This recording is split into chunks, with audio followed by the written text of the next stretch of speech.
Siya na to si Andre ay Mayura Naik TV.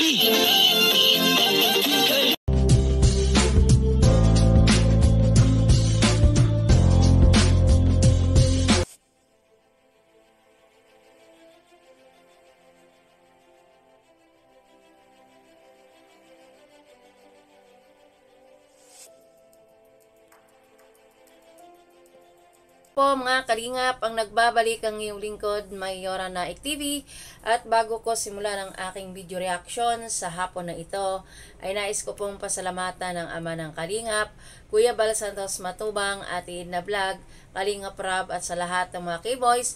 Suportahan po natin ang kanilang mga YouTube channel at no-skipads po upang mas marami pa po silang matulungan ng mga kababayan natin na nangangailangan.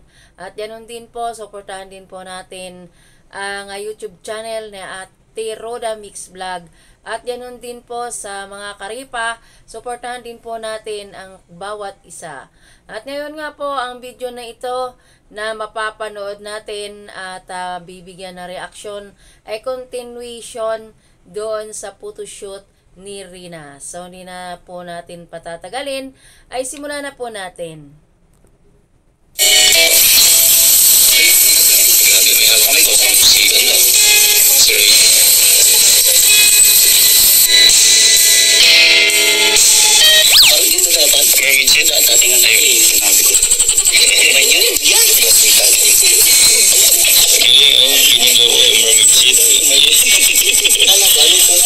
Ano ba nangyari kay Kuya Vincent?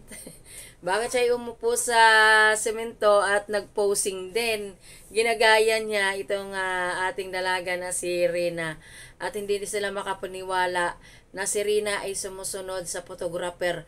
Kung ano ang ipapagawa ng photographer kay Rina ay nasusundan niya. So, continue tayo.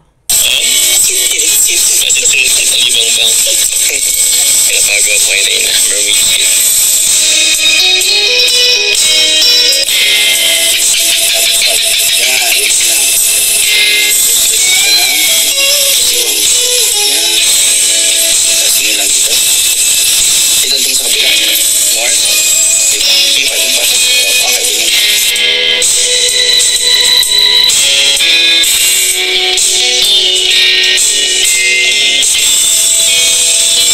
Dito maganda sana dito ang pag-post ni Rina, kaso nga lang ay against the light ang pagkuha ng video, kaya ayan, madilim, hindi makita ang kanyang mukha. Kaya maganda sana ang pag-post ni Rina na ito na ang kamay ay tutok sa taas. Okay, stop na. Okay, hawak dalawa. Hawak yung gown. Okay, tingnan mo lang ha. Oo, hawak. Ganon. Yan, hawak pa. Doon tingin mo na. Bago tingin dito sa akin. Ipalapad mo na ganon. Yan, tapos isayaw mo ganon bigla. Yan. Malakas. Yan, ganyan. Okay, doon mo na tingin. Okay, pagbilang mo ha. Ready? Ready naman na rin. Okay, ready? Straight body. Okay, ready? And 1, 2, 3, go!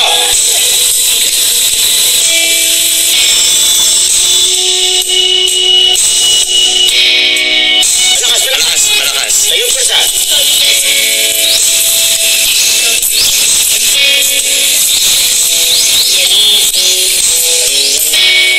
Hindi niya maswing yung ang kanyang damit kasi mabigat.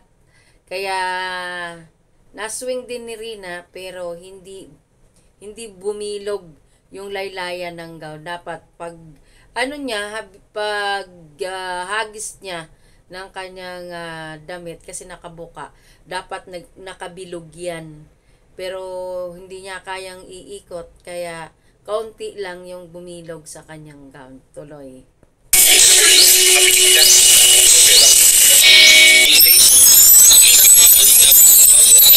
At ito na nga, nandito na nga tayo sa jeans gown ni Rina at dito natin makikita na mayroong hindi magandang inaasahan kay Rina.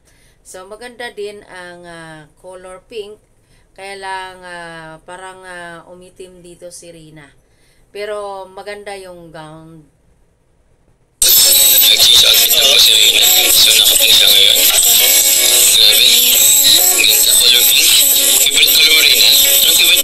habang siyang dito sinusuklayan, ay dito ko napapansin na papikit-pikit na dito si Rina.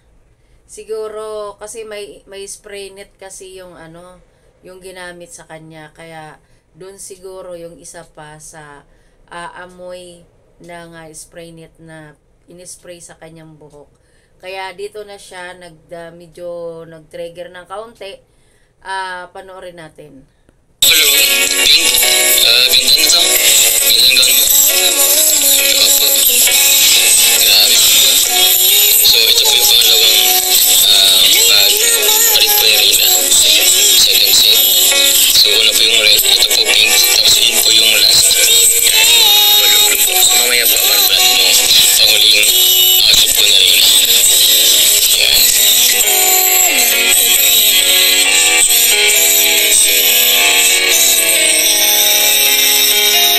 Medyo napagod po yata si Rina. Ayan, nakapost din siya ng medyo kaunti at talagang napagod na siya at hindi na niya kaya ayan, makikita natin na pinaupo na siya. Tingnan naman ng konti. Nasa upo ka na Rina. Para makapahinga ka, tapos magpapahin ka mo ng konti.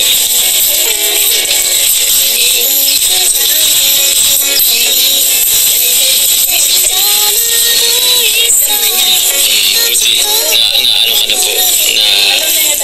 Ayan, pinapaypayan si Rina kasi sobrang init talaga. At yun na, ano lang kay Ate Roda, simple lang kay Ate Roda kasi saglit lang din naman yan at okay na si Rina. Sabi na siya, pagod na siya.